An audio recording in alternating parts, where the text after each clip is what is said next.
Hi friends, எல்லாம் எப்படி இருக்கீங்க? நீங்கள் நலமாக இருக்காண்டோன்னு பிரார்த்திக்கிறேன். இன்றைக்கி எங்களுடைய சாப்பாடுனா ரைஸ் இல்லை ஃப்ரெண்ட்ஸ். இன்றைக்கி கொஞ்சம் வெள்ளை பசி எடுத்துக்கிச்சு.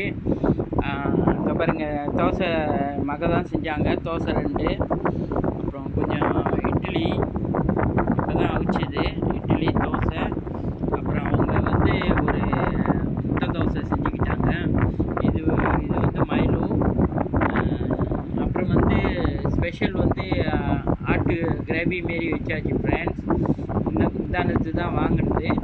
ஸோ அதை எடுத்து கொஞ்சமாக கிரேவி செஞ்சாச்சு. கொஞ்சம் திக்காக கிரேவி செஞ்சாச்சு. இந்த பாருங்க, இதுதான் ஆடு வந்து எப்போதும் நாங்கள் சாப்பிட மாட்டோம். எப்போயாவது ஒரு நாளைக்கு தான் நாங்கள் வந்து ஆசையாக இருந்தால் வாங்கி சாப்பிடுவோம். நான் வெளியில் சாப்பிடுவோம்.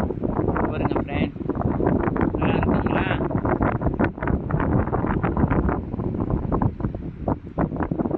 ஸோ நாங்கள் சாப்பிட போகிறோம்.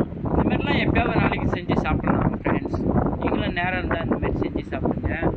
இது நேற்றே மாவு அரைச்சி வச்சுட்டு காலையில் செஞ்சது ஃப்ரெண்ட்ஸ். தேங்க்யூ.